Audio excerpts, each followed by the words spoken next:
लोग ने money market पढ़ा था। जो मनी मार्केट हमने मार्केट पढ़ा था, ठीक है, मार्केट के अंदर हम पढ़ रहे हैं फाइनेंशियल मार्केट। बेसिकली उसके अंदर दो चीज़ें पढ़ी, मनी मार्केट और कैपिटल मार्केट। मनी मार्केट वो मार्केट है जो आपकी शॉर्ट टर्म सिक्योरिटीज़ के साथ डील करती है, ठीक है, जिसके अंदर हमने 5 चीज़ें पढ़ी। कमर्शियल पेपर पढ़ा, सर्टिफिकेट ऑफ डिपॉजिट पढ़ा, कमर्शियल बिल पढ़ा, ट्रेजरी बिल पढ़ा, कॉल मनी पढ़ा। ये वो सारे इंस्ट्रूमेंट्स हैं जो शॉर्ट टर्म के साथ डील करते हैं। अब हम पढ़ेंगे जो भी इंस्ट्रूमेंट लॉन्ग टर्म के होते हैं, ठीक है, जो भी मार्केट है जो लॉन्ग टर्म के साथ डील करती है उसे हम कैपिटल मार्केट बोलते हैं। Capital market is a market for medium and long term funds, ठीक है, कि वो कहता है कि कैपिटल मार्केट एक वो मार्केट है जो मीडियम और लॉन्ग टर्म फंड्स के साथ डील करती है। It includes all the organisation, ये वो सारी ऑर्गेनाइजेशन, इंस्टीट्यूशंस या इंस्ट्रूमेंट्स हैं जो प्रोवाइड करते हैं long term and medium term funds, ठीक है। It includes all the organisation. Capital market is a market for medium and long term funds, जो मार्केट है आपकी मीडियम और लॉन्ग टर्म फंड्स से रिलेटेड, ठीक है। It includes all the organisation, institution and instruments that provide long term and medium term funds, की जो भी मार्केट या कोई भी फाइनेंशियल मार्केट, कोई भी इंस्ट्रूमेंट्स जो लॉन्ग टर्म और मीडियम टर्म फंड्स प्रोवाइड करते हैं, वो सारी जो ऑर्गेनाइजेशन इंस्टीट्यूशंस हैं वो कहाँ आती है, कैपिटल मार्केट के अंदर फॉल करती हैं। It does not include the instruments और institutions which provide finance for short period. वो कहता है यहाँ पे शॉर्ट पीरियड वाले इंस्ट्रूमेंट्स या इंस्टीट्यूशंस इंक्लूडेड नहीं होते ये, ठीक है, जो मतलब शॉर्ट टर्म मतलब 1 ईयर के जो भी इंस्ट्रूमेंट्स होते हैं या जो भी 1 ईयर की डीलिंग्स होती हैं वो मनी मार्केट में होती हैं। जो कैपिटल मार्केट होती है वो ज़्यादा लॉन्ग टर्म के लिए होती है। The common instruments use in capital market are share, debentures, bonds, mutual funds and public deposits etcetera. Capital market में आपके शेयर्स आते हैं, डिबेंचर्स आते हैं, बॉन्ड्स आते हैं और म्यूचुअल फंड्स, पब्लिक डिपॉजिट्स वगैरह, ये सब इंस्ट्रूमेंट्स जो है वो कैपिटल मार्केट के मेन इंस्ट्रूमेंट्स हैं। तो तुम्हारे को पूछ सकता है कि एग्जामिनर कि कैपिटल मार्केट के इंस्ट्रूमेंट्स क्या हैं, तो आप लिखोगे shares, debentures, public deposits, mutual funds, bonds etcetera. And आपके अगर मनी मार्केट के इंस्ट्रूमेंट्स पूछे जाएँ तो हमें 5 इंस्ट्रूमेंट्स पढ़े हैं, कमर्शियल बिल, कमर्शियल पेपर, ठीक है, सर्टिफिकेट ऑफ डिपॉजिट्स एंड क्या बोलते हैं, तो ट्रेजरी बिल और कॉल मनी, ठीक है। अब हमारे को बोला गया नेचर या features of capital market. Nature या फीचर्स ऑफ कैपिटल मार्केट क्या होते हैं? Link between the saver and investment opportunity. Save जो भी सेव करता है, सेवर, ठीक है, और इन्वेस्टमेंट अपॉर्चुनिटीज के बीच में एक लिंक प्रोवाइड करना। कैपिटल मार्केट एक क्रूशियल लिंक है। कैपिटल मार्केट एक क्रूशियल लिंक है जो सेविंग और इन्वेस्टमेंट प्रोसेस के बीच का एक क्रूशियल लिंक प्रोवाइड करता है कि सेवर और इन्वेस्टमेंट अपॉर्चुनिटीज, जो भी बंदा सेव करता है और इन्वेस्टमेंट अपॉर्चुनिटीज करता है, उन दोनों के बीच में एक लिंक जो प्रोवाइड करता है वो कौन करता है? कैपिटल मार्केट करता है। कैपिटल मार्केट ट्रांसफर करता है money from saver to entrepreneurial borrowings, मतलब कि जो एंटरप्रेन्योर्स होते हैं, जो जिनके पास कोई नया आइडिया होता है या कोई बिजनेसमैन होते हैं जिन्होंने कुछ नई इन्वेस्टमेंट करनी होती है, कहीं उनके दिमाग में कोई नई सोच है कि भाई हम कुछ ऐसा नया करें, उनको पैसे की रिक्वायरमेंट है, तो वो कहाँ से पैसे उठा सकते हैं? कैपिटल मार्केट से उठा सकते हैं। जो तुमने इशू ऑफ शेयर्स चैप्टर पढ़ा है वो यही है, वो कैपिटल मार्केट ही होती है, ठीक है ना। तो यही बोल रहा है कि कैपिटल मार्केट क्या है? सेवर और इन्वेस्टमेंट अपॉर्चुनिटीज के बीच में एक लिंक प्रोवाइड करता है।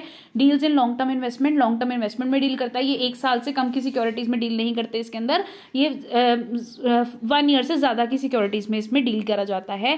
Capital market provides funds for long and medium term. It does not deal with channelising saving for less than 1 year, कि लेस देन 1 ईयर के लिए जो सेविंग्स हैं वो चैनलाइज नहीं होती हैं इसके अंदर। Utilises intermediaries. कैपिटल मार्केट में जो इंटरमीडिएटरीज हैं उनका ब्रोकर, अंडरराइटर, डिपॉजिटर, इन सबका यूज होता है। These intermediaries act as working organs for capital market and are very important element for capital market.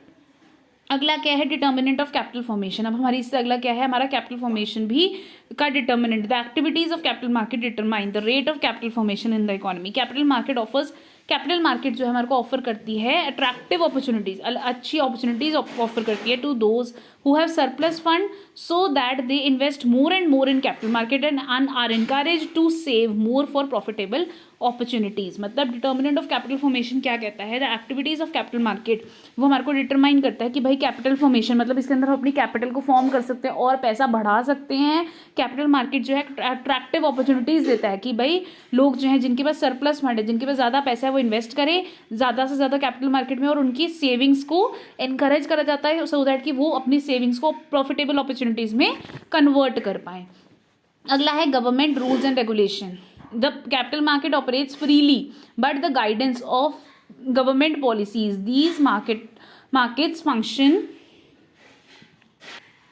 हाँ, गवर्नमेंट रूल्स एंड रेगुलेशंस में the capital market operates freely but the guidance of government policies, but under the guidance of government policies, कि भाई जो capital market है वो बिल्कुल freely operate करता है, बट फिर भी कुछ ना कुछ गाइडेंस जो है वो गवर्नमेंट पॉलिसीज की रहती है इसमें। These market function with in the framework of government rules and regulation, की जितनी भी गवर्नमेंट रूल्स एंड रेगुलेशंस हैं वो इसके साथ साथ चलती रहती हैं, वो जो है इस मार्केट को गाइड करती है। Stock exchange work under the regulation of SEBI, stock exchange जो है वो सेबी की गाइडलाइंस के अंडर काम करती है, जो गवर्नमेंट बॉडी है। सेबी जो है हमारी गवर्नमेंट बॉडी है, उसके अंडर सारी कैपिटल मार्केट जो है वो काम करती है।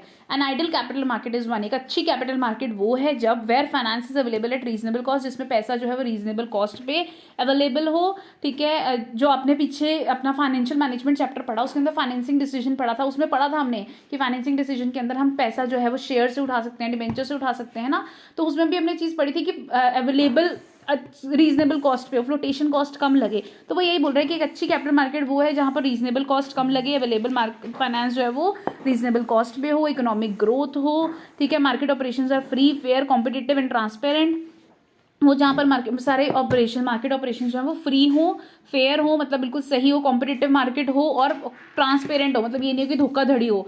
ठीक है, उसके अंदर क्या होता है कि भाई must provide sufficient information investors के इन्वेस्टर्स को एक अच्छी इन्फॉर्मेशन प्रोवाइड करी जाए। ये नहीं कि भाई आधी इन्फॉर्मेशन लोगों को पता, आधी पता ही नहीं है, सब कुछ पता होना चाहिए, सफिशिएंट इन्फॉर्मेशन होनी चाहिए। And must allocate capital productively, और जो जहाँ पे जो कैपिटल है वो प्रोडक्टिवली लगाई जाए, सही तरीके से लगाई जाए।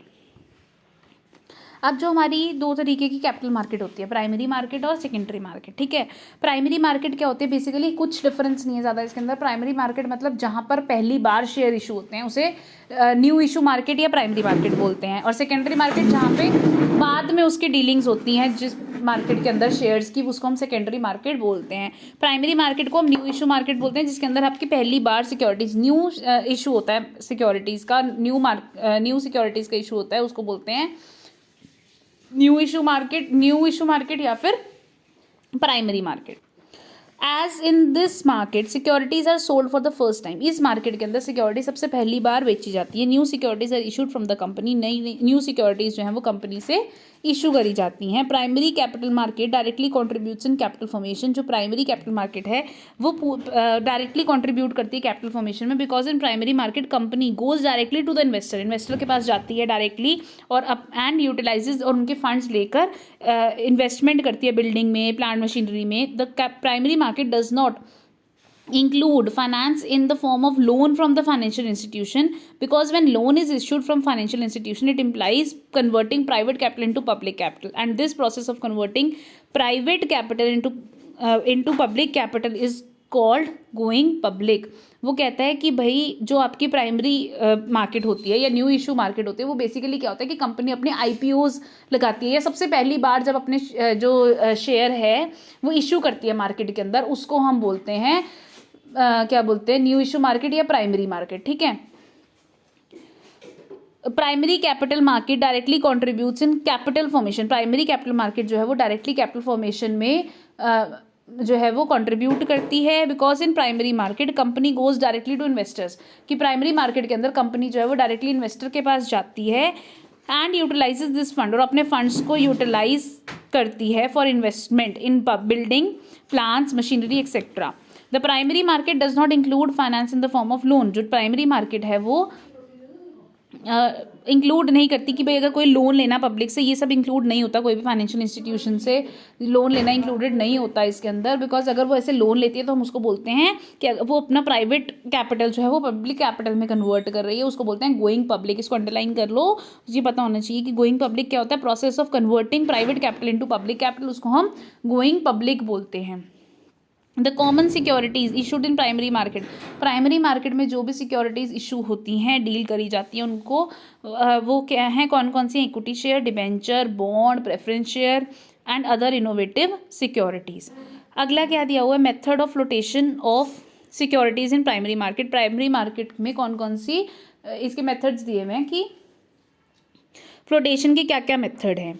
ठीक है, The securities may be issued in primary market by the following method। Primary market में कैसे कैसे सिक्योरिटीज़ जो हैं वो इशू हो सकती हैं। पहला होता है public issue through prospectus, prospectus के थ्रू जब हम इशू करते हैं मार्केट में अपनी शेयर कैपिटल लेते हैं या ठीक है अपनी शेयर्स जो हैं वो इशू करते हैं थ्रू प्रोस्पेक्टस, जिसका तुमने पिछले 11th क्लास में भी पढ़ा था कि कंपनी है जो अगर पहले शेयर्स इशू करती है, प्रोस्पेक्टस इशू करती है मार्केट में और शेयर पैसे लोगों से शेयर कैपिटल लेती है। तो यही बोल रहा है पब्लिक इशू थ्रू प्रोस्पेक्टस वो प्राइमरी कैपिटल के प्राइमरी मार्केट के अंदर इंक्लूडेड होता है। Under this method company issues a prospectus to inform and attract public general public को इन्फॉर्म करती है और अट्रैक्ट करती है कि भाई हाँ हमने एक प्रोस्पेक्टस निकालती है कि हमने अपने शेयर्स निकाले। इन prospectus company provides detail about the purpose for which, और वो बताती है कि भाई क्या पर्पस है, हमारे को किसके लिए फंड चाहिए, ठीक है। पास्ट फाइनेंशियल परफॉर्मेंस बताती है कंपनी की, बैकग्राउंड बताता है और बताया जाता है, और फ्यूचर प्रोस्पेक्ट्स बताए जाते हैं कंपनी की, किसके लिए पैसा उसे चाहिए, आगे वो क्या करने वाली है, क्या सोचा उन्होंने, ठीक है। ये सब कुछ बताया जाता है और लोगों से कैपिटल मांगी जाती है, पैसा मांगा जाता है। इसको बोलते हैं public issue through prospectus. The information in the prospectus helps the public to know about the risk. ये जो इन्फॉर्मेशन है ये प्रोस्पेक्टस जो भी इंफॉर्मेशन दी होती है प्रोस्पेक्टस में, helps the public to know about the risk, कि भाई लोगों को पता हो कि रिस्क कितना है, and earning potential of the company, कि कितना कंपनी अर्न कर सकती है, एंड अकॉर्डिंगली दे डिसाइड, कि भाई उनको पता चले कि भाई ये कंपनी ये सोच रही है इसके बाद ये करने वाली है, तो उसमें लोग भी तो अपना दिमाग लगाएंगे ना कि भाई कितना रिस्क होगा इस काम के अंदर, ठीक है, और पोटेंशियल कितना है, कंपनी कितना अर्न कर पाएगी, ठीक है, अपनी उनकी फाइनेंशियल स्टेटमेंट्स देख के, एंड अकॉर्डिंगली वो क्या कर सकते हैं, इन्वेस्ट करें या नहीं करें एक कंपनी के अंदर, वो प्रोस्पेक्टस देख के वो ये डिसाइड करते हैं लोग। Through IPO company can approach large number of persons, की ये आईपीओ के थ्रू, आईपीओ होता है इनिशियल पब्लिक ऑफरिंग्स, ठीक है। ये क्या होता है कि अपने नए शेयर जो हैं वो मार्केट में इशू करते हैं और लोगों से पैसा मंगवाते हैं, ठीक है। अभी भी बहुत सारी कंपनी जैसे बर्गर किंग हो गया, ठीक है, आपका ये जोमेटो है, और भी बहुत सारी कंपनीज है जिन्होंने अपने आईपीओ निकाले और भी निकालने भी वाले आगे, ठीक है। तो बेसिकली ये क्या है कि भाई ये थ्रू आईपीओज कंपनी जो है वो अप्रोच करती है लार्ज नंबर ऑफ पर्सन्स को, and can approach public at large, और बहुत ज़्यादा पूरी पब्लिक को अप्रोच करती है सो दैट कि वो लोग आके उनकी कंपनीज में इन्वेस्ट करें, उन्हें पैसा दे। समटाइम्स कंपनीज इन्वॉल्व इंटरमीडिएटरीज, कुछ इंटरमीडिएटरीज को भी कभी कभी इन्वॉल्व करती हैं कुछ कंपनी, जैसे बैंकर हो गए, ब्रोकर हो गए, ठीक है, आपके अंडर राइटर हो गए, सो दैट कि वो ईजिली जनरल पब्लिक से कैपिटल को रेज कर पाएँ। नेक्स्ट दिया हुआ है आपका offer for sale. Under this method new securities are offer to general public, नई नई सिक्योरिटीज ऑफर करी जाती हैं जनरल पब्लिक को, but not directly by the company but an intermediary who buys whole lot of securities from the company. वो कहता है under this method new securities are offer to general public, नई नई securities जो हैं वो general public को offer करी जाती हैं, but not directly by the company, सीधा कंपनी नहीं करती, but an intermediary who buys whole lot of securities from the company. Generally the intermediaries are the firms or broker। वो कहता है कि इसके अंदर क्या होता है, कुछ न्यू सिक्योरिटीज जो है वो डायरेक्टली जनरल पब्लिक को नहीं दी जाती, ठीक है। Under this method new securities are offer to general public but not directly by the company, company नहीं देती, ब्रोकर देता है, ठीक है। इसके अंदर ब्रोकर जो है वो पहले क्या करता है, सारी सिक्योरिटीज का लॉट जो है एक बारी में कंपनी से खरीद देता है। Generally the intermediaries are the firms of brokers, ठीक है, इंटरमीडिएटरीज जो है वो जो ब्रोकर्स होते हैं। So sale of security take place in 2 steps में होती है सेल ऑफ सिक्योरिटीज। पहले तो कंपनी जो है वो इशू करती है फेस वैल्यू पे इंटरमीडिएटरी को सिक्योरिटी, सेकेंडली जो इंटरमीडिएटरी है वो आगे जनरल पब्लिक को हायर प्राइस पे सेल करता है अपना प्रॉफिट कमाने के लिए, ठीक है। Under this method company is saved from the formalities. अब कंपनी को क्या करना पड़ता है, कोई भी फॉर्मेलिटीज और कॉम्प्लेक्सिटीज में नहीं बढ़ना पड़ता, ठीक है, एंड सिक्योरिटीज वो डायरेक्टली अपने पब्लिक को जनरल पब्लिक को बेच सकती है। तो ये ऑफर फॉर सेल इंपॉर्टेंट है, ये आपको केस स्टडी में एज अ केस स्टडी आ सकता है। तो ये जितने भी मेथड्स हम पढ़ रहे हैं इसके प्राइमरी मार्केट के, आपको सारे अच्छे से लर्न होने चाहिए।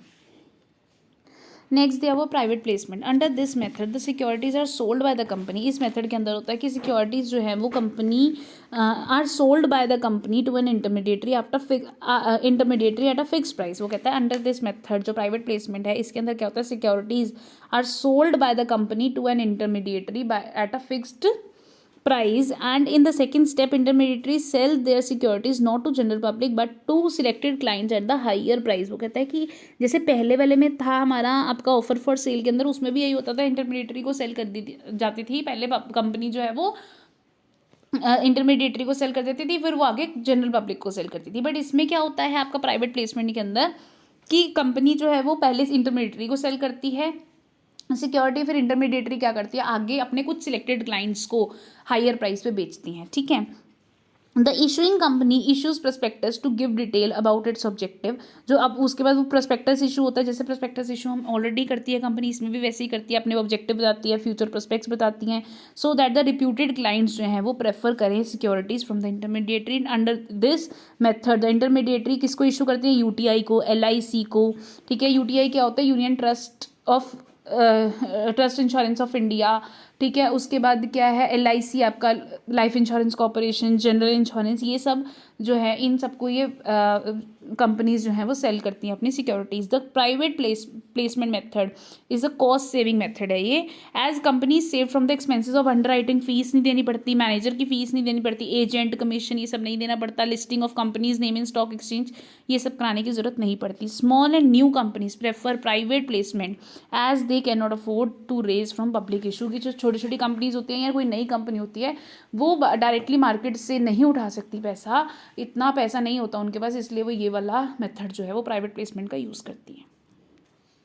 नेक्स्ट दिया हुआ आपको राइट इशू। राइट इशू क्या होता है? For existing companies, this is the issue of new shares to existing shareholders. ठीक है, ये न्यू शेयर्स का इशू करते हैं एग्जिस्टिंग शेयर होल्डर्स को, कि भाई जो अगर बाहर वाली किसी बाहर मार्केट में इशू करने से पहले अपने जो एग्जिस्टिंग शेयर होल्डर है उन्हीं को पूछ लिया जाता है कि तुम्हें और शेयर खरीदने हैं, तो इसको बोलते हैं एग्जिस्टिंग कंपनीज का ही होता है। ये ज़्यादातर एग्जिस्टिंग कंपनीज ही कर सकती है, बिकॉज उनके पास पहले शेयर होल्डर होंगे, तभी तो वो अपने शेयर होल्डर्स को पूछ पाएंगे ना कि भाई अगर आपको और शेयर खरीदने, तो इसको राइट इशू बोलते हैं। It is called right issue because it is the preemptive right of share holder. ये प्री एम्पटिव राइट है, मतलब ये एक शेयर होल्डर का राइट है कि भाई मार्केट में पूछने से पहले हम उनसे पूछो कि भाई आपको अगर शेयर खरीदने हैं, new issue before subscribing to outsiders, कि आउटसाइडर्स को देने से पहले हम क्या करते हैं, अपने उन्हीं शेयर होल्डर से पूछ लेते हैं कि अगर तुम्हारे को पहले शेयर्स खरीदने तो तुम खरीद सकते हो।